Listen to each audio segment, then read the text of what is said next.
Hello everyone, welcome to the first episode of this podcast series. Today we have Mr. Krishna Joshi who is the CA finalist and आज के इस episode में हम बहुत सारी चीज़ें जानेंगे उनसे एक सीए की लाइफ क्या होती है, एक सीए करता क्या है और एक सीए बनने के लिए क्या क्या करना पड़ता है. Hello Krishna, Ha- how are you? Hello, Harsh. I'm good enough. So मैंने कुछ क्वेश्चंस प्रिपेयर किए हैं आज के इस एपिसोड के लिए. Yeah, sure. उससे पहले हम आपका एक छोटा सा इंट्रोडक्शन लेना चाहते हैं. Over to you. Yeah. So I am a Krishna Joshi. I am a CA final student. Recently, I passed CA Inter. Also a graduate in Bachelor of Commerce. Also a student of Master of Commerce.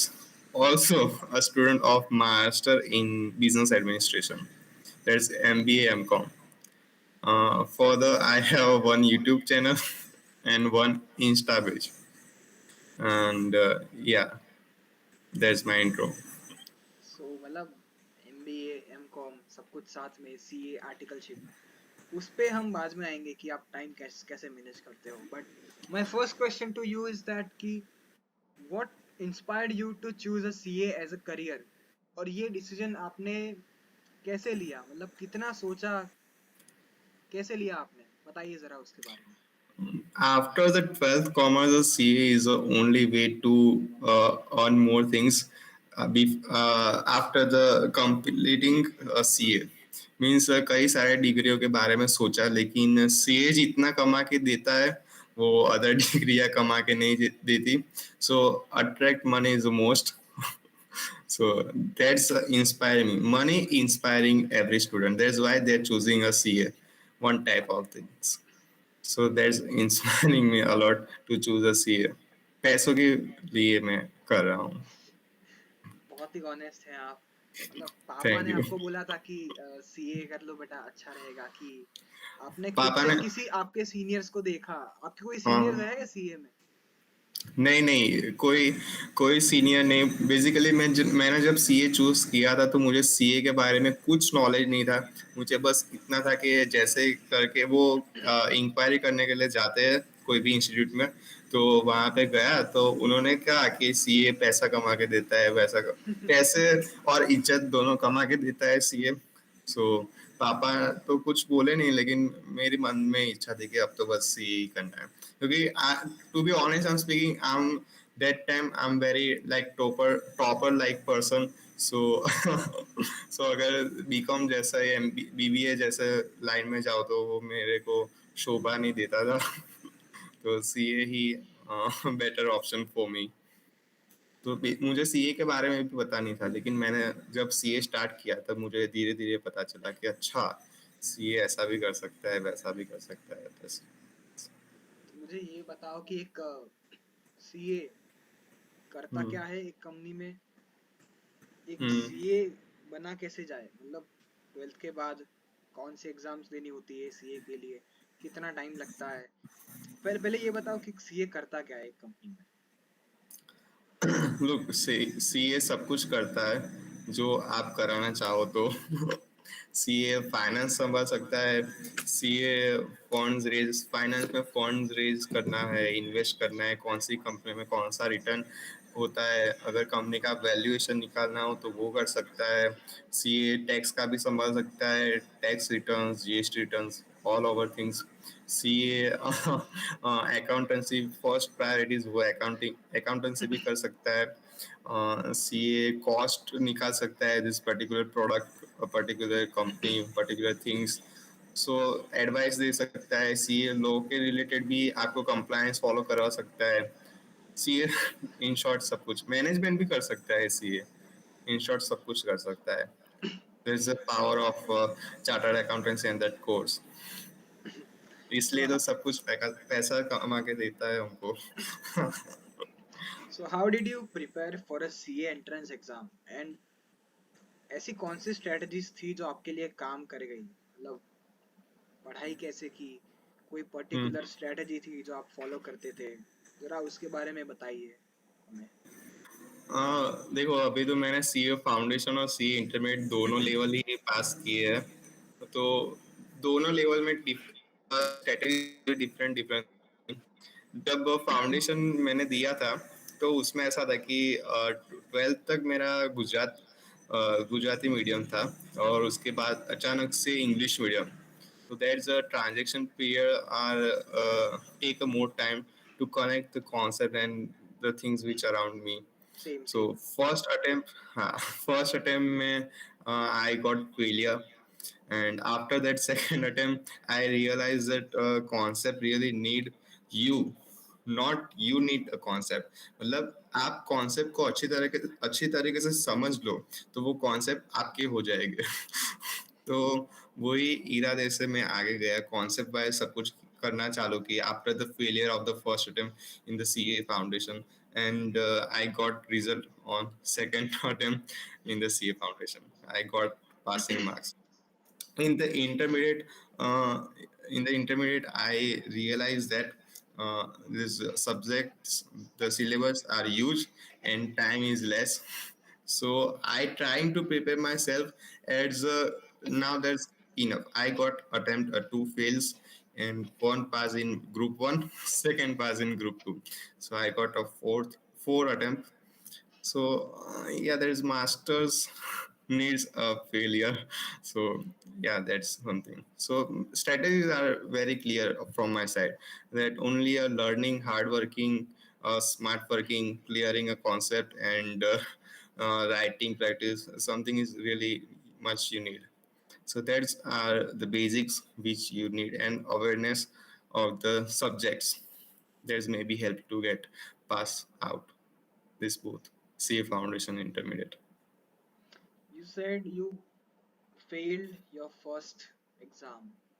Hmm. सो इस failure को आपने manage कैसे किया, और वो time पे आप motivated कैसे रहे कि मतलब मुझे तो करना ही है। सो मतलब एक More, फेलियर के बाद इंसान सोचता है कि मैं छोड़ दूं, बीकॉम कर लूं, कोई ठीक ठाक सी जॉब ले लूं, बट वो जो चुल होती है अंदर, वो कैसे बरकरार रखी आपने? देखो, एक फेलियर, पहला फेलियर हो या फिर दूसरा हो या फिर मल्टीपल फेलियर्स हो, फेलियर फेलियर होता है। वो हर तरीके से चुभता है आपको। मैं तो इन क्लास में, स्कूल में बात करूँ तो बिना पढ़े मैं टॉप कर लेता था, मतलब टॉप 5 में आना, टॉप 10 में आना। ये इस बार तो मैं पढ़ के भी मतलब पास नहीं हुआ, तो दैट्स रिग्रेट्स अलॉट। कई रातों से नींद नहीं आ रही थी। पहले तो रिजल्ट्स का टेंशन था, उसके बाद रिजल्ट आ गया तो फेलियर। ऐसा था कि पापा क्या सोचेंगे, फैमिली क्या सोचेगी, ऐसा सब कुछ था। लेकिन धीरे धीरे ओवर द पीरियड्स वो 2-3 महीने में थोड़ा कम होता गया। फिर जब पास हो गया फाउंडेशन में, तब थोड़ा अच्छा लगा कि नहीं, that CA is for me, I can do that. So inter में भी ऐसा था, that's take a lots of time, but I know the pattern of the subject which related I learn. So that's आप सबसे पहले system को समझ लोगे तो उसको फिगर आउट करना आसान रहता है, तो आप पास हो जाओगे। लेकिन आप सिस्टम को ही नहीं समझ पाए तो फिर गेट बी स्ट्रगल्स। बहुत अच्छी बात बोली कि सब्जेक्ट्स पढ़ने से पहले एग्जाम को पढ़ना जरूरी है। हम्म। एग्जाम में है क्या, ये सारे इंजीनियर्स करते हैं मेरे अराउंड। वो सब्जेक्ट्स नहीं पढ़ते, वो एक दिन पहले बस उठाते हैं कि पैटर्न क्या है, वो पैटर्न फाइंड करते हैं और ऐसे ही वो पास होते हैं एक दिन पढ़ के। सो मैं रिलेट कर पा रहा हूँ इससे। सो नेक्स्ट क्वेश्चन मेरा ये है कि what are the biggest mistakes students make while preparing for CA exams and how can they avoid them?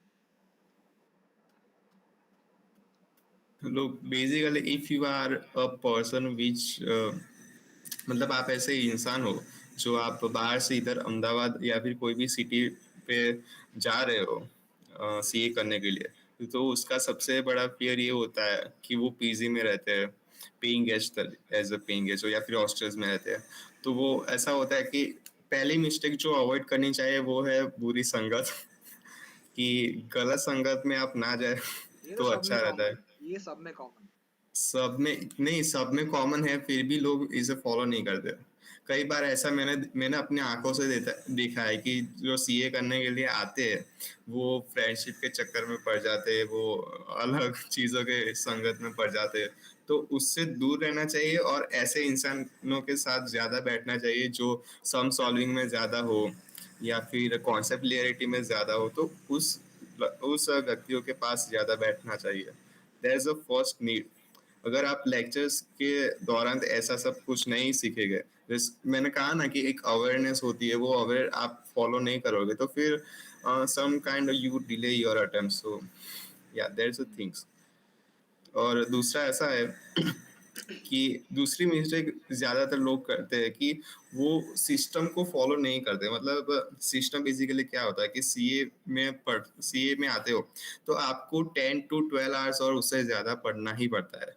अगर आप ऐसा सोचते हो कि मैं 8 आवर्स पढ़ूंगा और 8 आवर्स में ऐसा सब कुछ कवर कर लूंगा, जो बच्चा और 12 to 14 आवर्स पढ़ता है, तो वैसा कुछ कवर होता नहीं है। देयर मिस्टेक कि मैं लास्ट में कर दूंगा, मैं वो कर दूंगा ऐसा कुछ नहीं होता। तो जो भी करना है पर्टिकुलर डे पे करे, डिवाइस जाए, ना कि लास्ट में कर दूंगा, वो स्ट्रेटेजी कभी काम नहीं आती। So that's two mistake I think, avoid that things if you don't want to delay your attempts. Very informative. मतलब कुछ अपार्ट फ्रॉम दिस कोई और अगर मिस्टेक्स हो जो मतलब स्टूडेंट्स करते हो, आपने ऑब्जर्व किया Be, हो। बेसिकली स्टूडेंट्स तो कई सारे मिस्टेक करते हैं, वो अलाउड होता है, लेकिन ये दो मिस्टेक बुरी संगत में ना जाए तो अच्छा होगा। और सेकेंडली सिस्टम को समझिए तो थोड़ा अच्छा रहेगा। ये दोनों आप फॉलो कर दो तो that's much good enough for passing the CA. Okay, मेरा नेक्स्ट बाकी वो क्वेश्चन। बाकी वो तो कंटिन्यू ही है कि हर बार ये पढ़ो वो पढ़ो, ये सब पढ़ना है, क्लियरिटी साथ पढ़ना है, वो सब तो करना ही है। वो कोई दूसरा ऑप्शन नहीं है आपके पास। दूसरा ऑप्शन है तो वो बीकॉम। वो तो वही करते हैं सब, बीकॉम ही करते हैं सब। ओके, सो बीकॉम सीए नेक्स्ट साथ साथ में। Next question. Yes sure. How did you manage the transition from CA foundation to CA intermediate? What was the biggest challenge? Yeah, that's that's I think a good question. CA foundation is now a very tough, but when I did my foundations, there's quite uh, good enough। जब मैं foundation में था तब 4 subject थे, वो उसमें से 2 subject वो 12th में या फिर 11th 12th में आते हैं, वो सबके ही थे। तो लेकिन इंग्लिश में थे, वो ही एक डिफिकल्ट थिंग्स था। और जब हम इंटर में आते हैं तो वो 8 सब्जेक्ट बन जाता है। या फिलहाल तो as per new scheme 6 subject है, लेकिन मैं जब अपियर था तब 8 सब्जेक्ट थे। तो या वो थिंग्स अलग रहता है। आप टैक्सेशन, आप नए नए सब्जेक्ट आपको पढ़ने पड़ते हैं। Taxation, audit, financial management, strategic management, kind of subject which you know, which not you not aware about that, but in the inter you introduce that subject. So yeah, that's more difficult for me. It's every student difficulty face that. How should students balance theory subjects like law and tax with practical ones like accounts and costing? मतलब theoretical subjects almost boring तो होता है, but at the same time they are important also. Yeah, तो yeah. ये balance कैसे बनाए students के लिए?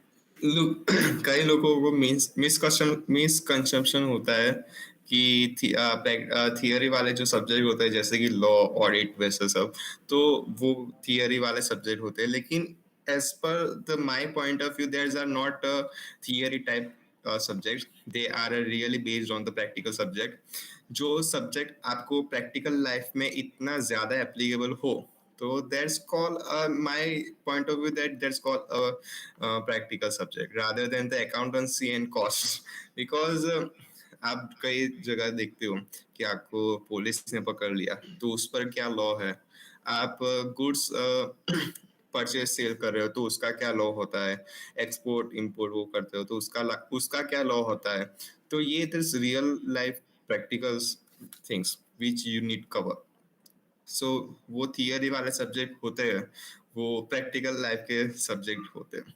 तो उसमें मैं प्रिपरेशन कैसे करता था कि मैं ना नोट्स बना देता था। अब कई सारे बच्चे लोग क्या करते हैं कि कोई दूसरों की नोट्स फॉलो करते हैं, वो नोट्स फॉलो करते हैं, खुद की नोट्स नहीं बनाते। खुद की नोट्स अगर बना ली तो अगर आप मल्टीपल अटेम्प्ट्स दे रहे हो तो नोट्स पुरानी हो जाती है। तो वो पुराने नोट्स पढ़ करते हैं, नई नोट्स का कुछ अवेयरनेस नहीं होता। तो ये सब चीज़ें ध्यान रखनी पड़ती है। मैं मेरी खुद के अभी लास्ट मैंने इंटर पास किया था, तो उसमें मैं स्ट्रैटेजी बता दूँ कि ऑडिट करके वो जो सब्जेक्ट था, उसका मैंने पहले से ही मेरे पास टाइम बहुत कम था, लेकिन मैंने नोट्स बना ली थी। नोट्स बनाते-बनाते मेरा 2 टाइम्स रिवीजन हो गया। एक मॉड्यूल में से हमें पढ़ना पड़ता है, तो मॉड्यूल का रिवीजन और एक बार लिखा तो वो दूसरा रिवीजन। फिर मल्टीपल टाइम वो रिवीजन मैं करता गया और the result is I got a pass in the audit. कई सारे बच्चे लोग उसमें फेल हुए हैं। मेरे भी कुछ ज़्यादा मार्क्स नहीं आए लेकिन as per my concept are clear in that subject, so I'll clear that. सो मतलब जैसे इंजीनियरिंग में हम जब इंटर्नशिप करते हैं तो आपने जो Hmm. आर्टिकलशिप कहते हैं वो आर्टिकलशिप एग्जैक्टली क्या होती है? आई एम मुझे अभी तक नहीं पता कि आर्टिकलशिप क्या होती है, और Art आर्टिकलशिप और इंटर्नशिप के बीच में डिफरेंस क्या रहता वर्डिंग का ही डिफरेंस होता है है? ज़्यादातर। बाकी आर्टिकलशिप यानी कि वो कि आप सीए बनने जा रहे हो, लेकिन सीए काम कैसे करता है, सीए काम कैसे करवाता है, वो सब सीखने के लिए ही आप जाते हो। तो आपको पर्टिकुलर सीए के फॉर्म में या फिर सीए के पास जाना होता है, उसके तरीके या फिर उसका वर्क कल्चर वो सब समझ के आपको मतलब कहता है ना कि आपको टैक्स रिटर्न आप सीए बन गए लेकिन आपको टैक्स रिटर्न फाइल करना नहीं आता, जीएसटी रिटर्न फाइल करना नहीं आता, तो प्रैक्टिकल नॉलेज का इम्पैक्ट नहीं है आप पर। वो इम्पैक्ट लाने के लिए आर्टिकलशिप करनी पड़ती है। सीए सीए के पास जाना होता है, 2 इयर्स ट्रेनिंग आपको करनी पड़ती है, that's called articleship. Just show that how practically you are aware about that's things which academic you learn. How important is choosing the right firm for articleship, and what should students look for when selecting one? मतलब first of all find your interest. आपको interest किस में ज़्यादा है, audit में ज़्यादा है, tax में ज़्यादा है, उस तरीके से आप फॉर्म चूज करें। अगर आपको पर्टिकुलरली जॉब करनी है तो आप बिग फोर हम कहते हैं, बिग फोर फॉर्म्स वो चूज कर सकते हो। अगर आपको काम ज़्यादा सीखना है और काम हर डिपार्टमेंट में सीखना है तो डिपार्टमेंट वाइज ना जाकर आप एक मिड साइज या फिर high mid size form choose कर सकते हो। अगर आपको काम भी सीखना है बैलेंस और एकेडमिक पर्पस भी मतलब वो इम्पोर्टेंट है। अगर आप काम सीख पाए और फाइनल में पास ना हो पाए तो फिर वो कुछ काम का नहीं होता। तो आपको स्टडी भी करनी है और सीखना भी है, तो उसके लिए आपको स्मॉल साइज या फिर लोअर मिड साइज फॉर्म आपको वो चूज करना पड़ता है। चूज अच्छी तरीके से करना पड़ता है क्योंकि कई बार ऐसा होता है कि ट्रांसफर केसेस ज़्यादा होते हैं, कई लोग सिखाते अच्छे से नहीं है, ऑफिस कल्चर पॉलिटिक्स वाला होता है, तो ये सब बातें ज़रूरी है। So choose a correct articleship form is a things which afraid to you. कई बार डरा देता है कि अगर अच्छी आर्टिकलशिप चूज आप फॉर्म चूज नहीं करी तो, लेकिन ओवरऑल सब कुछ सब सिखाते हैं। ऐसा नहीं है कि आप कुछ सीखे बिना बाहर आ जाओ, ऐसा कुछ नहीं होता। सो या चूज। मतलब ये बिग फोर है क्या? हाँ, बिग फोर मतलब ऐसा कि बड़े बड़े कंपनी जो होती है तो उसका ऑडिट कौन करता है, तो वो बिग फोर या फिर कोई बिग फोर वाली कंपनी फॉर्म करती है, नहीं, जैसे कौन कि सी डेलोइट। कंपनीज है? हाँ, डेलोइट मतलब एक बेसिकली सीए फर्म ही होती है, उसमें कई सारे सीए है, कई सारे लोग काम करते हैं। उसमें आर्टिकलशिप करना हो तो उसका स्टाइफन भी मे बी ज़्यादा होता है। तो बिग 4 यानी कि केपीएमजी है, डेलॉइट है। मुझे तो 2 ही याद अर्नेस्ट है। And young. 2 मुझे तो 2 ही याद है कि केपीएमजी, डेलॉइट ये सब। मतलब आप क्या रेकमेंड करना चाहेंगे कि बिग फोर में काम करना चाहिए कि कोई मिड साइज फर्म? नहीं, बिग 4 में तो नहीं। बिग 4 में तो कब जाना चाहिए पता है? कि आपको मतलब एक पर्टिकुलर थिंग्स सीखनी है। मतलब मुझे ऑडिट ही सीखना है, तो आप ऑडिट के डिपार्टमेंट में जा सकते हो। बिग 4 में डिपार्टमेंट वाइज होता है कि टैक्स का डिपार्टमेंट अलग, फाइनेंस का डिपार्टमेंट अलग, वो सब ऑडिट का डिपार्टमेंट अलग। तो आपको पहले से ही वो चूज करना पड़ता है। मिड साइज और स्मॉल फर्म में क्या होता है कि आप सब कुछ सीख पाते हो। ऑडिट करना भी, टैक्सेशन भी, जीएसटी, व्हाटएवर फाइनेंस, सब कुछ सीख पाते हो। तो there is a great benefit. समझ सकता हूँ मैं। So can you share an interesting or challenging experience from your articleship that taught you something valuable?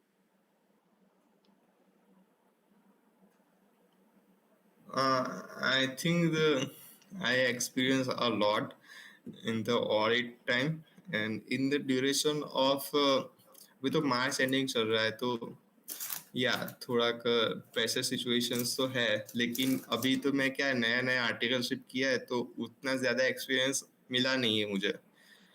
अगर मैं सीनियर हो जाऊंगा बाद में मुझे सब काम मतलब देंगे, तो पर्टिकुलरली एक्सपीरियंस वाइज तो अभी कुछ देखा नहीं है मैंने, तो क्या शेयर करूंगा।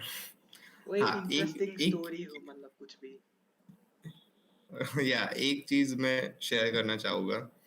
एक बार क्या, अभी रिसेंटली मैं एक कंपनी का ऑडिट करके आया हूँ जो प्राइवेट लिमिटेड है। तो उसमें ऐसा था कि अराउंड 16 करोड़ का के जैसा कुछ एक्सपेंस था। एक ब्रांड प्रमोशन या फिर वो बिजनेस प्रमोशन करके एक्सपेंस था। तो उसमें वो लोग क्या करते थे, उसमें वो लोग ना कंपनी को जो एम्प्लॉइज होता है, मतलब हमें ऐसा लगा था जब हमने इनवॉइसेस चेक किए थे, तो उसमें देखा इनवॉइसेस में, तो उसमें ब्यूटी किट्स, वो डेनवर का परफ्यूम आता है, वो बॉडी स्प्रे, वो सारी चीजें लिखी हुई। तो आई वाज लाइक कि वो सारी चीजें किस लिए, मतलब क्यों होती है। तो हमने पूछा, तो उन्होंने बेसिकली समझाया। तो ऐसे इनवॉइसेस भी देखने को मिलते हैं। वो डॉक्टर्स के इनवॉइस भी हमें देखने को मिलते हैं। हमें कई बार वाउचिंग करने के दौरान वो हमें दिख जाते हैं। वो ऐसा नहीं होता कि आपको अगर बच्चा बच्चा ना हो तो दिक्कत आ रही है, तो आप इस हॉस्पिटल में आ सकते हो और वो सब। तो 2 3 फोटो भी मैंने खींची हुई रखी है। तो ऐसे पैम्पलेट्स भी आपको मिलते हैं। और अगर आप ऐसे कंपनी में जाओ जो एडवर्टाइजमेंट में ज्यादा खर्चा करता है, तो वहां पे भी आपको वो सारे पोस्टर्स और मैन वो सब की भी कॉपी देखने को मिलेगी। So yeah there is a kind of different different things which you can see during the audit. Vouching जब आप करते हो तभी ये सब चीजें देखने को मिलते हैं, अदरवाइज नो ऑप्शंस। मतलब कई कई लोग। बार तो ऐसा भी होता है कि कई बार तो ऐसा भी होता है कि अगर आप एक कंपनी में जाओ, तो वो एक कंपनी का क्रेडिटर्स होता है। जैसे कि मान लो कि एक कंपनी में एक्स करके जो क्रेडिटर था, वो दूसरी कंपनी में भी दूसरे का एक क्रेडिटर होता है। तो फिर वो बैलेंसेस हमें देखने को, अच्छा वो उस कंपनी का भी क्रेडिटर था, वो सब हम देखते हैं। Yeah there is something interesting things. मतलब लोग क्यों करते हैं ऐसा कि मतलब ज्यादा एक्सपेंस दिखा देते हैं, मतलब टैक्स बचाने के लिए करते हैं? हम्म, ऑफ कोर्सली टैक्स अच्छा, उनका बचाने के लिए लोग करते हैं। पैट पैट जितना कम होगा उतना कम टैक्स पे करना रहेगा उनको। हाँ, देखो खर्चे दो प्रकार के होते हैं। एक डायरेक्ट एक्सपेंस होता है, एक इनडायरेक्ट एक्सपेंस होता है। कई सारे लोगों का, मैंने अभी रिसेंटली जो ऑडिट किया है उसी की बात करूँ, तो उसमें डायरेक्ट एक्सपेंस बहुत ही कम थे। यानी कि डायरेक्ट, हमारे सर ने कहा था कि डायरेक्ट डायरेक्ट एक्सपेंस कम हो तो आपका ग्रॉस प्रॉफिट ज्यादा होता है। ठीक है। तो उस कंपनी का ग्रॉस प्रॉफिट अराउंड 70 to 80% था। लेकिन इनडायरेक्ट एक्सपेंसेस हम देखें तो वो बहुत ज्यादा कर देते थे। तो उसके लिए उसका नेट प्रॉफिट जो मार्जिन था, वो अराउंड 30 to 40% ही रह जाता था। तो देयर अभी इज अ ज्यादा ही है impact time. Of their is a impact of expenses. Income tax, जब हम टैक्स कैलकुलेट करने के लिए जाए तो इनकम टैक्स में ऐसा होता है कि कई सारे एक्सपेंसेस अलाउड होते हैं, कई सारे डिसअलाउड होते हैं, तो वो सब कैलकुलेशन करके आप खर्चा करो, एज अ कंपनी आप खर्चा करते हो, तो वो सोच सोच समझ कर करना पड़ता है कि कौन से अलाउड होगी या फिर कौन से डिसअलाउड हो गए। ऐसा ना हो कि आपने खर्चा भी कर लिया, नेट प्रॉफिट कम कर दिया, लेकिन इनकम टैक्स में परमिसेबल ना हो। तो फिर ऐसा होता है। हम्म, सो वो आपको ध्यान रखना पड़ता है। कई बार ऐसा होता है कि आप जैसे कि टैक्स भरने जाते हो, तो वो टैक्स क्या होता है, या मान लो कि आपका 100 रुपीज 100 करोड़ का वो है, तो उसमें से आप 70 करोड़ रुपए खुद लेते हो और 30 करोड़ रुपए इनकम टैक्स को देते हो, यानी कि गवर्नमेंट को। अगर आप एक्सपेंस करके मतलब आप एक्सपेंस ज्यादा दिखाते हो, तो आपका मान लो कि आपने इतने सारे एक्सपेंस दिखाए, तो आपका प्रॉफिट अब 50 करोड़ हो गया है। तो अभी क्या 50 करोड़ हो गया, तो उस पर टैक्स रेट कम लगेगा और सरचार्ज वो सब होता है, वो सब कम लगता है। तो आप मान लो कि 10% मतलब 20%, तो या 50 का 20% यानी कि 10 रुपीज वो ही गवर्नमेंट को देना पड़ता है, और बाकी के खर्चे वो आप बिजनेस में यूज कर सकते हो, जैसे कि इंफ्रास्ट्रक्चर हो गया, फर्नीचर, एम्प्लॉय के लिए कुछ कर सकते हो, यानी कि गवर्नमेंट को देने से पहले आप खुद यूटिलाइज करो वो मनी जो आप अर्न करते हो, नेट प्रॉफिट। तो इसलिए एक्सपेंस ज्यादा दिखाते हैं, वो सच वैलिड पॉइंट्स है। वैलिड है खर्चा दिखाना, ऐसा नहीं है। मतलब इतना जो फिर टैक्स बढ़ रहा है हाँ इंडिया में, हाँ इनकम हाँ टैक्स, मतलब हाँ अभी हाँ। Recently I think last quarter में कहीं पे कुछ तो न्यूज़ थी कि मतलब इंडिविजुअल्स ने कॉर्पोरेट से ज़्यादा टैक्स पे किया, अराउंड 28% जी टैक्स। मतलब हम्म। इतना मतलब बर्डन एम्प्लॉयज पे डालना ठीक है? मतलब कॉर्पोरेट कम टैक्स पे कर रहा है, इंडिविजुअल्स ज़्यादा पे कर रहे हैं। हाँ, नहीं, आप एक बात सोचो तो सही कि जो आपने कहा कि कॉर्पोरेट्स कम पे कर रहे हैं, लेकिन कॉर्पोरेट्स भी तो कम है एज कम्पेयर टू इंडिविजुअल। हाँ वो एज भी है। कम्पेयर टू इंडिविजुअल कॉर्पोरेट भी कम ही है। तो ये धीरे धीरे इंडिया डेवलपिंग की तरफ जा रहा है, लेकिन इतना भी ज्यादा डेवलप नहीं हुआ। सो दैट्स व्हाई समथिंग के इंडिविजुअल ज्यादा ग्रो कर रहे हैं rather than the company. Because company में अभी क्या हो गया है कि यूज वो जो मतलब एक संभालना, पर्टिकुलर थिंग संभालनी होती है, वो कई सारे चीजें जो देखनी पड़ती है, कंप्लायंसेस फॉलो करने पड़ते हैं, तो वो आप इंडिविजुअली ज्यादा लोग करते हैं। मतलब मैं एक कंपनी खोलूँ, इससे अच्छा है कि मैं मेरा जो जो 2-3 बिजनेस है वैसे ही वो नॉन कॉर्पोरेट एंटिटी वो खोल दूँ, ऐसा। तो कोई ना, उस इस पे हम पर्पस। फ्यूचर में कभी किसी दिन डिबेट रखेंगे कि इनकम टैक्स कितना होना चाहिए और गवर्नमेंट को कितना, मतलब डिबेट रखेंगे। हम कौन होते हैं डिसाइड करने वाले? पार्लियामेंट में हम जा भी नहीं सकते। बट नेक्स्ट क्वेश्चन पे आते हैं कि what are the key skills students should develop during articleship to excel in their CA career? मतलब ऐसी कौन सी स्किल्स है, मतलब कम्युनिकेशन हो स्किल्स में तो गई, देखो, नेगोशिएशन हो गई, अकाउंटिंग हो गई, मतलब ऐसी कौन सी ये टाइप की स्किल्स है जो अगर सीए एग्जाम फाइनल देने के पहले अगर वो डेवलप कर ले तो उसके लिए करियर में एक्सेल करना बहुत बेटर रहेगा। हम्म, देखो स्किल जो होती है वो बेसिकली आपको आर्टिकलशिप के दौरान ही सीखनी पड़ती है। आर्टिकलशिप होती ही इसलिए कि आप अपनी स्किल्स जो है वो डेवलप कर सको। तो मेरा मानना ऐसा है कि कम्युनिकेशन स्किल्स आपको होनी चाहिए। अगर आप एक प्रैक्टिसिंग कर रहे हो, you are practicing chartered accountant, और आप क्लाइंट्स नहीं ला पा रहे हो, तो उसका मतलब है कि आप की कम्युनिकेशन स्किल्स बहुत अच्छी नहीं है, क्योंकि आप क्लाइंट को अट्रैक्ट नहीं कर पा रहे हो। तो वैसा कुछ कम्युनिकेशन स्किल्स होना जरूरी है। टेक्निकल स्किल्स ज्यादा होना जरूरी है, कि आपको प्रोविजंस का नॉलेज है, वो सब प्रैक्टिकल लाइफ का नॉलेज है, लेकिन आपको टेक्नोलॉजी का नॉलेज नहीं है, टेक्नोलॉजी यूज करना नहीं आता, तो फिर वो भी एक चीज है जो आपको ध्यान रखनी पड़ती है। तीसरी चीज ये होती है स्किल्स में कि अवेयरनेस, क्योंकि हर बार ऐसा होता है कि बजट आता है या फिर नया-नया अमेंडमेंट जो आते रहते हैं, उस पर भी फोकस होना चाहिए। हमारे सर ने एक बार बात कही थी कि there are huge difference between a chartered accountant and a good chartered accountant. वाह। जो अच्छा चार्टर्ड अकाउंटेंट होता है वो सीए बनने के बाद भी पढ़ता रहता है और अवेयर होता है हर चीज़ के बारे में। लेकिन चार्टर्ड अकाउंटेंट होता है वो केवल पास होने के बाद की जो थिंग्स है यानी कि जॉब है या जो कुछ भी हो उस पर ही फोकस करता है कि पास हो जाओ बस और फिर जॉब मिल जाए, उस पर ही सेटिस्फाई होता है। लेकिन good chartered accountant is a different. So yeah I think ये हर करियर में ये एप्लीकेबल है कि मतलब there is a difference between engineer and a good engineer, मतलब जो बनने के बाद भी सीख रहा है। तो ये आई हम्म थिंक सारे करियर ऑप्शंस में एप्लीकेबल है। सो नेक्स्ट क्वेश्चन थोड़ा आपके लिए है, how can students manage both articleship and CA final preparation effectively? मतलब आर्टिकलशिप भी चल रही है और सीए फाइनल की प्रिपरेशन भी है, तो मतलब टाइम कैसे मैनेज करना है वो दोनों के बीच में, वो ट्रांजिशन कैसे करना है? हम्म। देखो पहली बात तो ये है कि अगर आप इंटर में पास हो जाते हो तो अराउंड 2.5 इयर्स के बाद आपका जो रिसेंटली अटेम्प्ट हो वो अटेम्प्ट आपको एप्लीकेबल हो जाता है। तो आपको सीए फाइनल के लिए पढ़ने के लिए 2.5 डेज अरे सॉरी 2.5 इयर्स का टाइम मिलता है।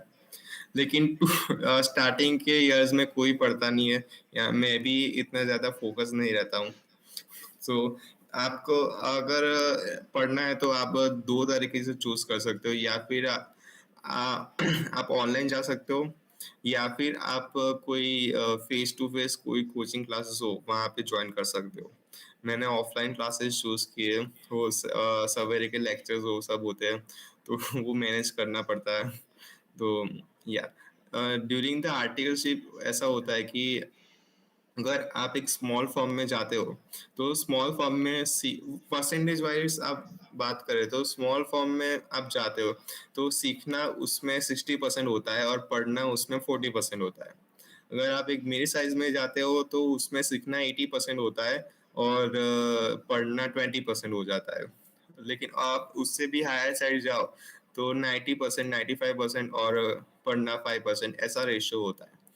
तो आपको बैलेंस बना के आपको ऐसा भी नहीं करना कि आपको सीखते ही रहना है, उससे साथ साथ आपको पढ़ना भी होता है। अगर आपको सब कुछ आता हो लेकिन फाइनल में वो जो पासिंग क्राइटेरिया होते हैं वो आप क्लियर नहीं कर पाते तो फिर वो रिग्रेट रहता है, तो फिर पढ़ना भी बहुत ज्यादा जरूरी है।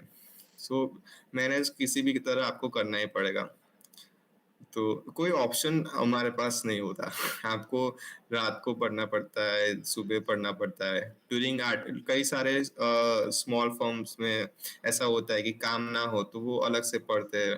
ऐसा सब कुछ स्मॉल फॉर्म में चलता है, लेकिन कॉर्पोरेट फॉर्म यानी कि वो बिग फोर या फिर बिग फॉर्म में उसमें नहीं चलता ऐसा। मतलब ये जो उसमें कुछ सीए फाइनल की एग्जाम होती है जो 2.5 साल बाद, मतलब एक हम्म ही बार दे सकते हैं कि मतलब मल्टीपल अटेम्प्ट्स होते हैं? नहीं, 2.5 साल मतलब उसमें ऐसा है कि 2 इयर्स आपको होता है। तो वो 2 इयर्स को आपको आर्टिकलशिप करनी पड़ती है, फिर वो 6 मंथ होता है। उस 6 मंथ को जो ट्रेनिंग वो सब होता है वो आपको करना पड़ता है। वो 6 मंथ में आपको पढ़ने का टाइम दे रहे हैं। तो 6 मंथ में वो ट्रेनिंग करनी पड़ती है। फिर उसके बाद जो रिसेंटली अटेम्प्ट आता है वो आपका फर्स्ट अटेम्प्ट कहलाता है। मेरा फर्स्ट अटेम्प्ट अभी सितंबर 2026 है। अगर मैं उसमें फेल होता हूँ तो जनवरी 2027, अगर मैं उसमें भी फेल हो गया तो मई 2027, ऐसा सब कुछ चलेगा। अच्छा, मतलब बार बार दे सकते हैं, मतलब ऐसा नहीं है कि एक या बार फेल हो गए तो खत्म। या यू ओके कैन बस। Take multiple attempts. तो अभी मतलब final career and future opportunities की बात करें एक सीए में, तो वो डेफिनेटली है, मतलब फ्यूचर तो है सीए का। But after becoming a CA, what are the different career paths available apart from traditional auditing और टैक्सेशन? कई सारे चीजें after CA you can choose. देखो कई लोगों को ऐसा होता है, हमारे सर हमको कहते थे वो मैं शेयर आपके सर करूंगा। का नाम बता दो एक बार। आप कब से हमारे सर बोल रहे हैं? नाम बताइए। एक एक एक नियार सर करके सर थे, और ये वो दो तीन सर है। एक नियार सर करके जो सर है वो हमें ये सब दो तीन चीजें सिखाते हैं। एक पैनल सर करके सर थे, वो अब समझने की बात है कि लॉ जो होता है वो सबके लिए एप्लीकेबल होता है, ठीक है। एंड ऐसा लॉ बना दी कि वो कुछ जो सब इंटरप्रेट नहीं कर पाते।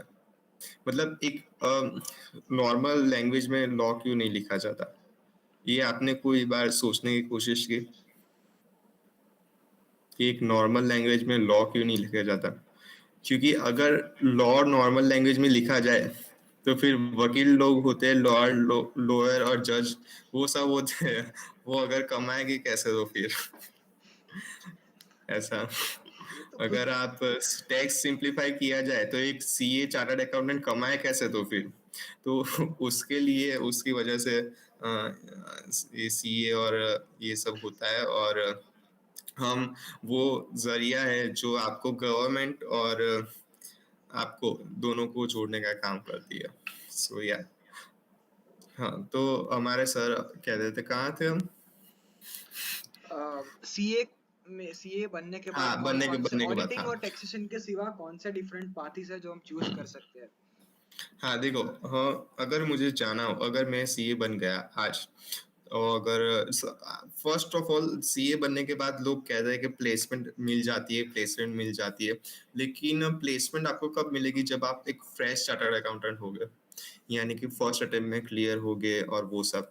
और फर्स्ट अटेम्प्ट में अगर आप क्लियर हो भी जा तो उसके दौरान आपको कोई गैप नहीं लेना है। यानी कि अगर आप सीए बन जाओ तो आपको ऐसा हो कि मैंने मेरी लाइफ तो जी नहीं है तो मैं पहले कहीं घूम के आता हूँ, वो सब करके आता हूँ, और फिर बाद में जॉब अप्लाई करते हैं। तो उसमें क्या होता है, वो लोग जॉब आपको जल्दी से देते नहीं है, क्योंकि आपका वो गैप बन जाता है। तो ये सब होता है। सबसे पहले जॉब अपॉर्चुनिटीज आपके पास सामने से आएगी, जॉब कर सकते हो। या फिर दूसरा ऐसा है कि प्रैक्टिसिंग कर सकते हो, दूसरा ऑप्शन जो ट्रेडिशनल प्रैक्टिसिंग होती है। थर्ड ऑप्शन इज कि आप अपना कोई बिजनेस खोल सकते हो, बिजनेस कर सकते हो।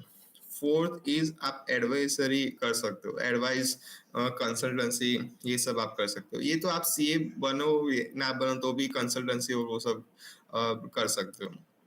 फिफ्थ इज आप पॉलिटिक्स में जा सकते हो politics is a better option for some CA.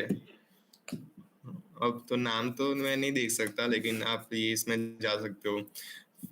Other things that के आप आईसीआई के मेंबर बन सकते हो, आईसीआई के चेयरमैन मेंबर, आपको जो बनना चाहे वो आप बन सकते हो। there's maybe a lots of struggle, but there's maybe a way to generate the income. So yeah, there's maybe a way. आप एक प्रोफेसर बन सकते हो सीए के, आप सीए का सिलेबस पढ़ा सकते हो, उसमें भी काफी सारे पैसे होते हैं। तो there is a alternative way that CA can do. आप एक सीईओ बन सकते हो, एमडी, हाई लेवल पर जा सकते हो, what ever you can do. तो आप ये सब कर सकते हो। मतलब हमने पहले भी बात की है इसके ऊपर कि आपने जैसे एक बार बताया था कि सीए के अल्टरनेटिव डिग्रीज भी आजकल बहुत हो गई है, जो ऑलमोस्ट सेम पैकेज आपको देते हैं with lesser hard work and less friction. तो मतलब वो कौन सी यस, डिग्रीज है, मतलब सीए के अलावा? कई, हाँ, सीए के अलावा कई सारी डिग्रियां है जो सीए के जितना टाइम नहीं लगाती, यानी कि 3 इयर्स वाली है, 2 इयर्स वाली, 2.5 इयर्स वाली, ऐसे सब है। और फैसिलिटीज के साथ अलग अलग डिग्रियां है जो लेस एफर्ट्स के साथ उतना ही रिजल्ट देता है जितना सीए देता है। पैकेजेस में भी सेम वो कई सारी डिग्रियां है। अगर मुझे ये सब पहले पता होता तो फिर मैं वो सब ही चूज करता। लेकिन हम्म। इतना सीए जितना पॉपुलर तो कोई डिग्री नहीं है, सीए जितना पॉपुलर। कौन कौन सी है सीए तो पे? yes, this CS? one is a CS, ACCA, CFA, this CA में 2, USCA में ACCA, I think ACCA is a international, जब सीए का जो होता है वो इंडिया के रिलेटेड होता है, वैसे ही यूएस का या फिर यूके का may be there is ACCA there. CA पे CFA होता है जस्ट फाइनेंस में आपको इंटरेस्ट हो तो आप सीए पे चूज कर सकते हो, उसमें भी अच्छा खासा पैकेज मिल सकता है। सीएस यानी कि आपको जो लॉ कंप्लायंस होते हैं वो आपको अच्छा लगे तो आप लॉयर की जगह सीएस कर सकते हो, कंपनी सेक्रेटरी। तो ये सब है यूएससीए में, सीपीए, यूएससीपीए, ऑस्ट्रेलिया सीपीए, ये सब कई सारे मल्टीपल डिग्री है यूएससीए में। मुझे मुझे ना सीए के साथ साथ यूएससीए में करके है ना, उस वो भी उसमें भी करना था, लेकिन उसमें कैसा होता है पता है, दो ही पेपर आपको देने पड़ते हैं। अगर आपने वो दो पेपर दे दिए तो उसका मतलब ये कि आप यूएससीए में की डिग्री आपके हाथ में, दो ही पेपर। लेकिन एक पेपर की कॉस्ट थी 35,000। आपको एक पेपर देना हो तो 35,000 रुपये आपको देने पड़ेंगे, यानी कि दो पेपर के आपको 70,000 अराउंड रुपीज देने पड़ेंगे, प्लस कोचिंग इंस्टीट्यूट का जो कॉस्ट होता है वो अलग। लेकिन उसके बाद भी मतलब अराउंड समझ लो कि मान लो कि 1,50,000, अच्छा 1,50,000 का खर्चा हुआ, तो उसके सामने आपको 2-3 साल में उतना रिटर्न भी मिल जाता है यूएससीए में करके। सो या दैट्स बेटर। मैंने ये सोचा था कि ड्यूरिंग द सीए में करूं, लेकिन सरकमस्टेंसेस ऐसे आ गए कि नहीं कर पाया। काफी बिजनेस माइंडेड हो आप। आरओआई पहले कैलकुलेट करते हो कि मतलब if I am putting my X amount of money, so कितने टाइम में मेरा वो रिटर्न आएगा। सो दैट्स नहीं, very plus point of CA. Moving forward to next question, how can a fresh CA stand out in a job interviews and secure a good job? मतलब वो देखो stand हाँ। Out, जैसे 10 CA लोग आए हैं interview में और हम्म। पोजीशन सिर्फ 2 लोगों की है, तो मतलब हम्म। कैसे स्टैंड आउट करे वो बाकी के 9 लोगों से? अब ऐसी कौन सी एक्स्ट्रा क्वालिटीज है जो डिफरेंशिएट करती है आपको? देखो ऐसा होता है कि पहले तो मैं ऐसा बता दूं कि सीए, अगर आप एक सीए कैंडिडेट हो, फ्रेश सीए जो आप फर्स्ट अटेम्प्ट में या फिर गैप के बिना वो आप इंटरव्यू देने जाते हो, तो 100% चांसेस है कि कंपनी वाले ले लेके, एक कंपनी नहीं तो दूसरी कंपनी, दूसरी नहीं तो तीसरी कंपनियां खुद आती है चार्टर्ड अकाउंटेंट को अपॉइंट करने के लिए। बिकॉज सीए के पास जो नॉलेज होता है, वो नॉलेज का एक्सपीरियंस सबको होता है, सबको एक एक बार हो चुका है बड़ी बड़ी कंपनियों को। तो वो ऐसा चाहते हैं कि एक मेरा पर्सनल सीए जो मेरी कंपनी में खुद काम करे, या फिर वो 2-3 सीए जो ऐसा कि कंपनी को संभाले, वो सब करे। तो उसके लिए कंपनियां क्या करती है, एक सीए को, फ्रेश सीए को अटेंड कर लेती है और जॉब दे देती है। तो जॉब के मामले में आपको चिंता करने, एज अ सीए आपको कोई चिंता करने की जरूरत नहीं है। आपको ऐसा होता है कि कई जगह 14 लाख पर एनम पैकेज होता है, कई जगह 8 लाख पर एनम पैकेज होता है। तो पैकेजेस की बात होती है। लेकिन ऐसा नहीं है कि एक सीए को मैंने ये नहीं देखा कि एज अ इंजीनियर को आपने देखा होगा कि ये बेरोजगार है, ये कुछ काम नहीं करता, लेकिन एज अ सीए आपको वो दिखने को नहीं मिलेगा। नोट कर रहा सो हूँ ये सब मैं, सो बदला या दिया जाएगा। हाँ, सो एज ए इंजीनियर आपको बैठना पड़ेगा, लेकिन एज अ सीए आपको कभी बैठना नहीं मिलेगा। और ऐसा है कि अगर आपके पास, जैसे कि मैं मेरी बात करूँ कि मेरे पास बहुत सारी डिग्री है सीए के अलावा, जैसे कि एमबीए, एमकॉम, बीकॉम, ये सारी डिग्री है। तो मुझे जॉब प्रेफरेंसेस का जो है वो मैं हायर साइड प्रायोरिटीज में मैं हायर साइड रहूँगा। यानी कि जो सीए की, अकेले सीए की डिग्री है वो उतना मतलब चांसेस प्रायोरिटाइज कम रहेगा, लेकिन जिसके पास मल्टीपल डिग्री होती है सीए के अलावा, उसका प्रेफरेंसेस ज़्यादा है, मतलब वो मार्केट में ज़्यादा चल सकते हैं। सो हम हमारे लास्ट क्वेश्चन पे आ चुके हैं। Hmm. It's been 45 minutes. Okay. So what advice would you give to someone just starting their CA journey today? Let's say कोई भी है, 12th में है, अभी 10th में है, वो भी सोच रहा है कि मुझे सीए बनना है, तो आप उसको एक रोड मैप कैसे दोगे कि मतलब 12th तक तुम्हारा इतना कंप्लीट होना चाहिए कॉन्सेप्ट्स वगैरह, 12th के बाद तुम्हें ये देना है, उसके बाद तुम्हें बीकॉम या कुछ भी डिग्री, मतलब एक स्टार्टिंग 11th 12th के बच्चे को अगर आपको सीए बनाना है 5-6 साल में, तो आप उसका रोड मैप कैसे हाँ, दोगे अभी? देखो, सबसे पहले तो मेरी जो भी बच्चे मेरे पास आते हैं, मैं I am genuinely advice them के do not join a CA course. ये आपको सब कुछ चाहे तो आपको आसमान पे छू सकता है, आसमान दिला सकता है, या फिर जमीन में पटक सकता है, दोनों सीए कर सकता है। तो इसमें lots of hard work are there, lots of sacrifice are there. So मैं यही सलाह दूंगा कि अगर आप में वो गर्स ना हो तो आप ना करें। सबसे पहले एडवाइस मेरी यही होती है। लेकिन इंस्पायर्ड ऑफ दैट एडवाइस आप फिर भी चूज कर लेते हो, तो उसके लिए तो पर्टिकुलरली थिंग्स जो आपको ध्यान रखती है कि फाउंडेशन में जो होता है सिलेबस, वो 11th 12th के बेसिस पर ही होता है।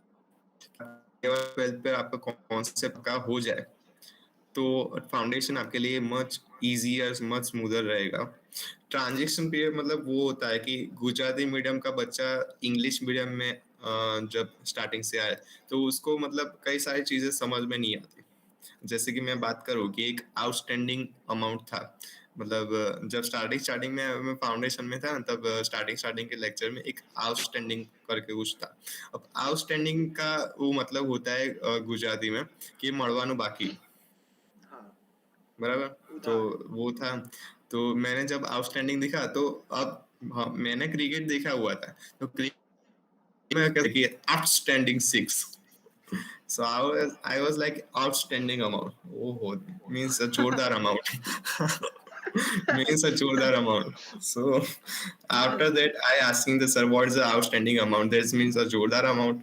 So sir laughing and there's no, the outstanding amount. This means अभी the तुम्हारा amount which बाकी you है। paid. Uh, there's mean तो ये बड़ी मतलब प्रॉब्लम तो मेरे क्वेश्चन उस का आंसर आपने ये दिया कि मत ज्वाइन करो हमें। नहीं, मेरी एडवाइस हमेशा यही रही रोड मैप, मेरे। हाँ, आप थे वहां पे कि 11th 12th का सिलेबस फाउंडेशन में आएगा, तो हाँ उसके बाद। नहीं, मेरी जेन्युइनली एडवाइस तो फर्स्ट यही रहेगी कि do not join a CA. तो उसमें उसके आगे मैं कभी जाता ही नहीं, उसके आगे मुझे किसी ने पूछा ही नहीं है अभी तक। तो ऐसा है, अगर आप इससे आगे मुझे पूछो तो मैं इतना ही कहूंगा कि आप 11th 12th में ध्यान रखो कि वो सिलेबस जो होता है वो फाउंडेशन में आपको ज्यादा तकलीफ ना दे, उसी तरफ ध्यान रखो। दूसरा क्वेश्चन ये, अरे दूसरा प्रोसीजर ये होता है कि आप ना एकदम उसके पीछे ना भागो जिसको रिजल्ट की आपको तलाश है। मतलब आप, मैं क्या करता था कि जब भी मैंने फाउंडेशन आया तो फर्स्ट अटेम्प्ट में क्लियर, फर्स्ट अटेम्प्ट में क्लियर, ऐसा तो वो रिजल्ट अभी मैटर नहीं करता। आप स्टेप वाइज जाना अच्छा लगेगा। कि अभी मुझे स्टेप वाइज जाना अच्छा लगता है कि आप उतना भी रिजल्ट की तरफ मत जाओ। That's may be a good advice. कई सारे लोग फाउंडेशन में आते ही साइन चेंज कर लेते हैं कि सीए बनने के बाद ये साइन करूंगा ना वो साइन करूंगा, अच्छी अच्छी पेन रखना, इधर इधर होता है उसमें जेब में पेन रख देते हैं। तो वो सारी चीजें होती है। तो या अगर आपको एज अ परफेक्टली सीए बनना है तो अवेयरनेस होनी चाहिए, क्लियरिटी के साथ आपको पढ़ना जरूरी है। अगर आप वो नहीं समझ रहे हो कि आप पढ़ क्या रहे हो, वो नहीं समझ पा रहे हो, तो फिर कुछ कुछ तो लोचा जैसा है आप में। तो उस पर ध्यान रखना जरूरी होता है। After the foundation, there's our intermediate. Intermediate में there's a huge syllabus and less time. अगर आप एक पर्टिकुलरली कोई इंस्टीट्यूट ज्वाइन कर रहे हो तो वो आपको मैनेज करके सब देगी। अगर आप ऑनलाइन क्लासेस चूज कर रहे हो तो वो आपको मैनेज करना पड़ेगा एज पर द मैनेजमेंट कि आप कितना बेटर मैनेजमेंट कर पा रहे हो खुद को। सो ये सारी चीजें आपको ध्यान रखनी पड़ेगी। उसके बाद आता है फाइनल। अगर आप इंटर पास कर चुके हो तो फाइनल, फाइनल में 2 years ऑफ आर्टिकलशिप। उसमें आपको बहुत सारा बहुत सारा काम करना पड़ता है, सीनियर्स का भी, खुद का भी, सर का भी। और अगर काम अच्छा हो तो कुछ नहीं, अगर बुरा काम किया या फिर गलती की, मिस्टेक की, तो बहुत सारा सुनाते हैं। वो सब आपको प्रिपेयर रहना पड़ेगा, office politics and something like that. मेरे ऑफिस में तो बहुत कम है, लेकिन कई जगह पे ज्यादा है। तो वो सब आपको रियल लाइफ प्रैक्टिकल सिनारियो वो सब देखने को मिलेगा। That's see. सीए में मेरा सब कुछ चला गया कि दोस्तों का मुझे साथ, फिर कोई अभी मेरे कोई इतने कोई खास दोस्त नहीं है, क्योंकि जब मैं पास होता हूँ तो वो फेल हो जाते हैं, जब वो पास हो जाता है तो मैं फेल हो जाता हूँ। तो ये होता है। मैंने ये तो जीवन का नियम है। जीवन का नियम, लेकिन अदर में ऐसा नहीं होता। वो 3 साल तक वो आप कॉलेज कर रहे हो तो क्या करते हो, 3 साल तक वो कंटिन्यू रहता है। यहाँ तो हर 6 महीने के बाद पार्टनर जो होता है बाजू में बैठने वाला वो चेंज हो जाता है तो फिर होता वो है। अलग स्ट्रगल है। सो या काफी दुख भरी दास्तां थी आपकी। बट सो काफी there's a क्वेश्चंस पूछे sacrifice a lot. हमने, काफी क्वेश्चंस हम्म पूछे मैंने। पॉडकास्ट से पहले मुझे सही में नहीं पता था कि सीए मतलब सीए क्या करता है वो पता था, बट कैसे बनते हैं मतलब पूरा एक आइडिया, रोड मैप, क्या क्या एडवाइस आपने दी अच्छी वाली कि मत करो ये सब। हम्म सो काफी अच्छा लगा आपसे बात करके। इट्स बीन 50 मिनट्स, 50 मिनट हो गए हैं हम साथ साथ में डिस्कशन कर रहे हैं सीए के ऊपर। बट मुझे थोड़ी नींद आई बीच में, बट वो ओके। आपकी बातों की वजह से नहीं थी। इट वॉज बिकॉज ऑफ मैं कल सोया कम था। तो जाते हैं, आपका एक्सपीरियंस कैसा रहा आज का? मेरे लिए कोई फीडबैक हो गया अगर आप देना चाहें तो, बहुत ज्यादा फीडबैक बोलना में है। तो ऐसा है कि नेक्स्ट टाइम जब आप पॉडकास्ट करें तो नहीं नेक्स्ट टाइम जब आप पॉडकास्ट करें तो उससे पहले एक रात सोए और फिर फुल्ली प्रिपेयर होकर आप आए। आह, और सेकंड थिंग्स के आपके क्वेश्चन बहुत बहुत ही ज्यादा सही थे, मतलब पॉइंट टू पॉइंट है। माय काफी आंसर इज नॉट 100%। ये हाँ क्वेश्चन ढूंढने में मुझे, तभी तो मैं रात को सोया नहीं। ये काफी मेहनत करके ढूंढे या हैं या दैट्स क्वेश्चन। चैट जीपीटी करना हार्ड पड़ रहा है हार्ड वर्क मुझे। Always hard but work always पे of. Hmm in the end मुझे डिस्कस करना है कि अगर जैसे कि आपने अभी एक स्टेटमेंट दिया था कि हम सीएस, गवर्नमेंट और आपके बीच में वो इंटरमीडिएट वो है हम, कि आपको टैक्स में वो करते हैं। काफी रोहित शर्मा जैसी लैंग्वेज में बात कर रहा हूँ मैं, वो बट लेट्स जस्ट से कि अगर कल से पूरा वर्ल्ड अगर प्रो क्रिप्टो हो गया, क्रिप्टो तो आप समझते ही होंगे, मगर लेट्स से सारी जैसे रुपीस, डॉलर्स सब हम हटा देते हैं, just P to P, person to person value transfer crypto अगर लेट्स से हो गया, सबने अडॉप्ट कर लिया, तो उसमें सीए मतलब क्या रोल मतलब प्ले करेगा? मतलब टैक्स अगर जैसे हम दोनों के बीच में कोई ट्रांजेक्शन हो रहा है, मैं सीधा आपके वॉलेट में बिटकॉइन तो नहीं, लेट्स से यूएसडीटी और कुछ अलग कॉइन ट्रांसफर कर दूं, तो मतलब कोई उसकी कोई लेजर है बट कोई मतलब ट्रांजेक्शन ही नहीं है, तो कोई गवर्नमेंट इन्वॉल्व ही नहीं है, तो उस पे कैसे मतलब टैक्स कलेक्ट करोगे? कैसे उस पे नहीं टीडीएस देखो, वगैरह? टीडीएस देखो कटता है, no basically doubt. Let me finish. TDS कटता है जब हम बाय करते हैं कोई भी क्रिप्टो करेंसीज कोई भी प्लेटफॉर्म पे। अगर मैंने कहीं हम्म डिसेंट्रलाइज एक्सचेंज से बाय की, लेट्स कोई डीवाई बाई डीएक्स है, एक डिसेंट्रलाइज है, मतलब कोई हम्म भी उसको कंट्रोल नहीं करता, वो सब खुद से ही वो करते हैं। तो वहां से अगर मैंने कोई क्रिप्टो बाय की, और क्रिप्टो में कॉन्सेप्ट होता है वॉलेट का, तो मैंने वो क्रिप्टो को अपने वॉलेट में ट्रांसफर कर दिया, तो मतलब मेरे वॉलेट का एक्सेस मेरे पास ही है, उसमें गवर्नमेंट इन्वॉल्व ही नहीं है। जैसे बैंक्स में कैसे होता है, बैंक्स में पैसे मेरे हैं, लेट्स से कि एसबीआई में मेरे 15 लाख पड़े हैं, और कल को बैंक डिफॉल्ट कर गया, तो मेरे तो पैसे गए, मतलब मेरे पैसों का कस्टोडियन मैं खुद नहीं हूँ, मेरे अ, सारे एसेट्स का कस्टोडियन बैंक है। But in case of crypto, मेरे वॉलेट में अगर मेरे एसेट्स पड़े हैं तो उसका कस्टोडियन मैं ही हूँ। आपने देखा नहीं है कि वो मतलब लोग पेन ड्राइव ढूंढते रहते हैं, वो गार्बेज में कि मेरे उसमें बिटकॉइंस पड़े हैं, तो वो कस्टोडियन मैं ही हूँ, उसकी सारी रिस्पॉन्सिबिलिटी मेरी है।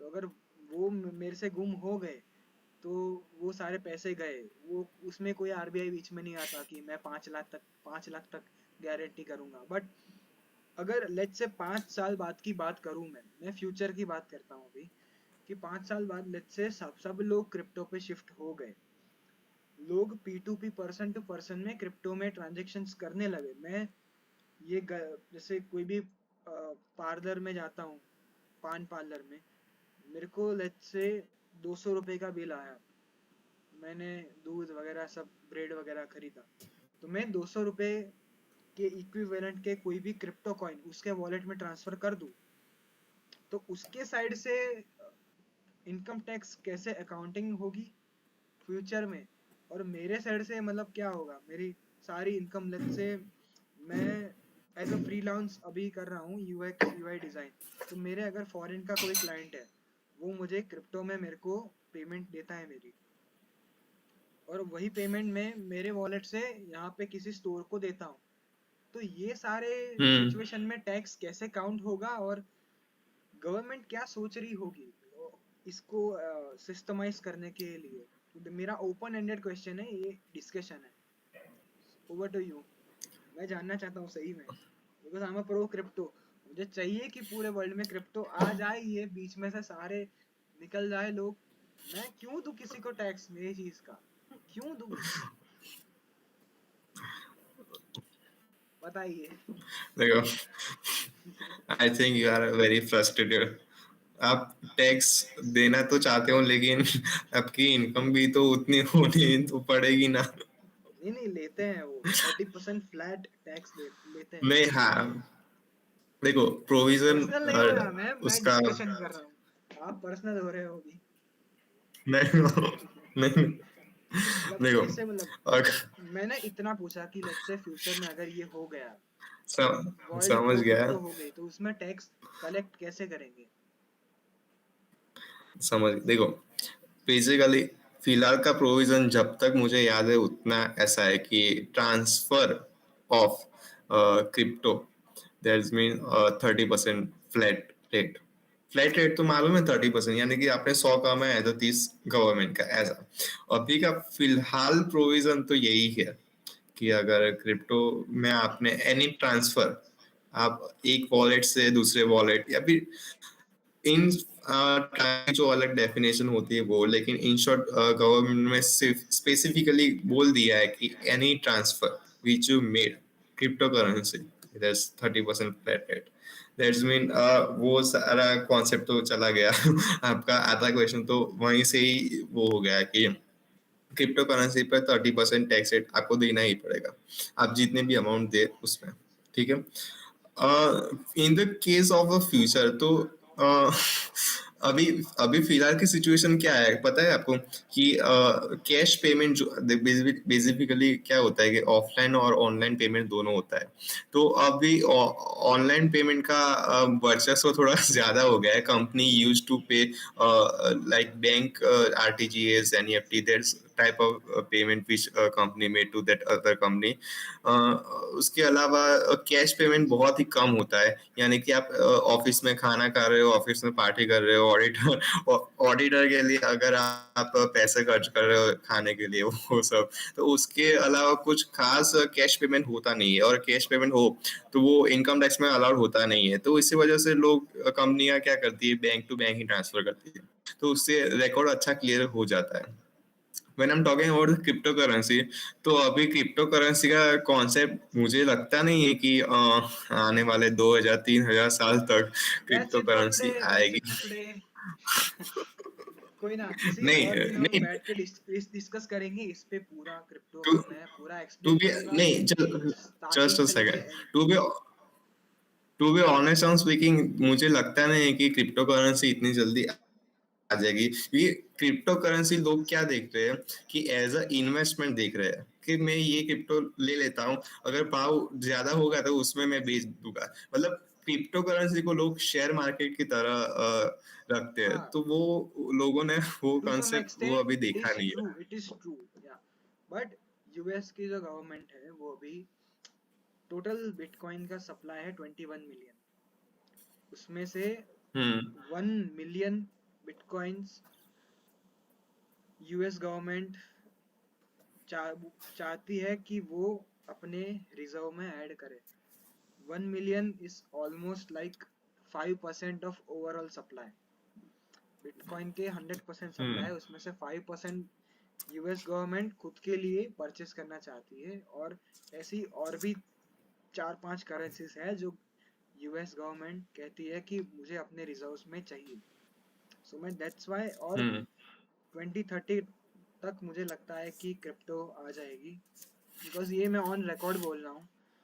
सो 2030 में हम्म, हम ये वाला पॉडकास्ट अगेन खोलेंगे, देखेंगे कि कितना मैं सच बोल रहा हूँ, कितना झूठ बोल रहा हूँ। नहीं, और क्रिप्टो पे क्रिप्टो हम एक करेंसी और अगर पॉडकास्ट आई तो रखेंगे।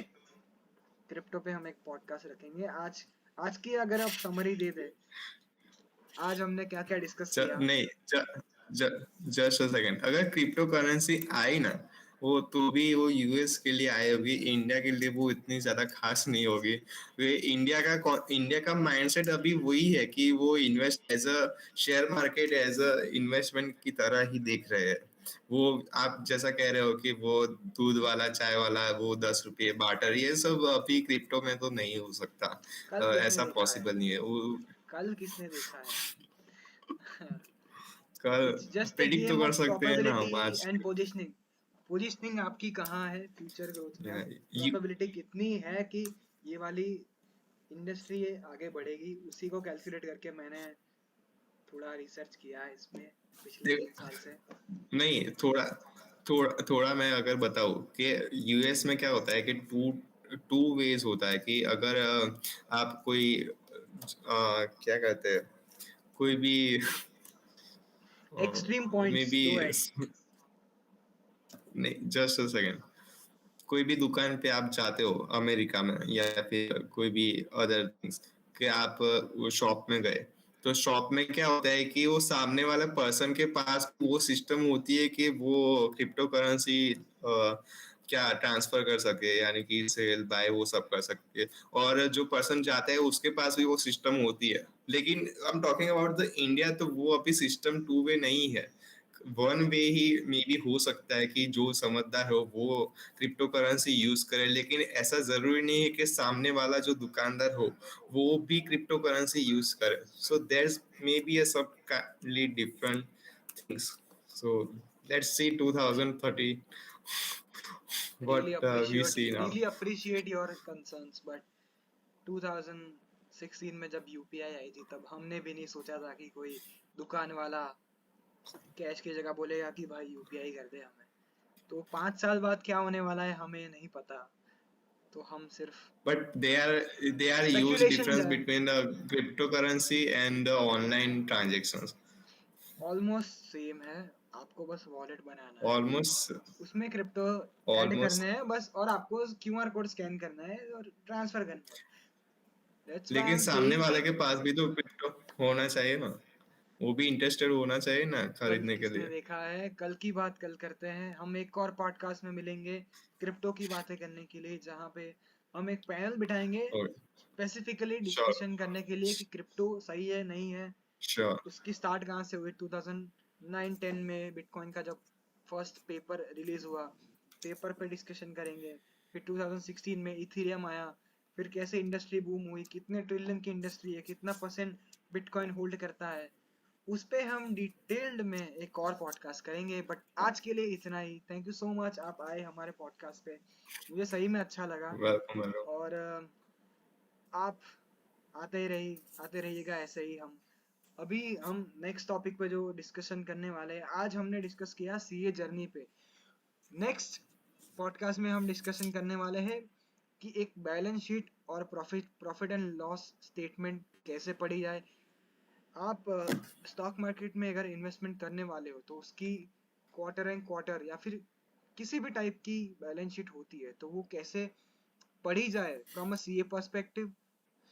मतलब क्या रेड फ्लैग्स होते हैं, क्या ग्रीन फ्लैग्स होते हैं एक बैलेंस शीट में, प्रॉफिट एंड लॉस स्टेटमेंट क्या होती है, कैश फ्लो कंपनी का कितना हेल्दी है, कितना अनहेल्दी है, मतलब कैश फ्लो है नहीं है, एसेट्स है तो मतलब कितने एसेट्स है, एक बुक वैल्यू होती है कंपनी की, पी रेशियो होता है, प्रॉफिट टू अर्निंग्स रेशियो, वो कितना लो हो तो अच्छा है, कितना हाई है तो मतलब कौन सी इंडस्ट्री में कितना पीई है, पीबी रेशियो होता है, फिर बहुत सारे ईपीएस होता है अर्निंग्स पर शेयर। ऐसे ही हम नेक्स्ट पॉडकास्ट में हम 3 कंपनी को पकड़ेंगे, किसी भी 3 कंपनी, कोई भी इंडस्ट्री की, केमिकल इंडस्ट्री हो गई, आईटी हो गई, आईटी सेक्टर है, सर्विस सेक्टर है, मैन्युफैक्चरिंग सेक्टर है, कोई भी 3 कंपनी पकड़ के उसकी हम बैलेंस शीट एनालाइज करेंगे, कैसे हमें पॉइंट टू पॉइंट देखना है कि ये कंपनी ग्रोथ कर रही है या फिर नहीं कर रही है, तो उस पर हम डिस्कशन करेंगे। बट आज के लिए thank you so much for watching this podcast till the end. और मैं काफ़ी अच्छा फील कर रहा हूँ अभी ये डिस्कशन करने के बाद, मुझे काफ़ी सारा मी सीखने टू को मी मिला। टू सो आप हमारे व्यूअर्स के लिए कुछ कहना चाहें आज? व्यूअर्स के लिए तो मैं क्या करूँ, अगर व्यूअर्स हो तो please view others other podcast too. So basically me and hers decided to things that useful content to for you guys to make practical things which you cannot know but we can know that each other. So हम अपना connectivity आपके साथ share करना चाहते हैं. सो अगले अगले podcast में आप देखते जाइए. there's only requirements from our side for you. तब तक के लिए bye bye, Bye take bye, care, thank you. Done. So 1 कलाक इतना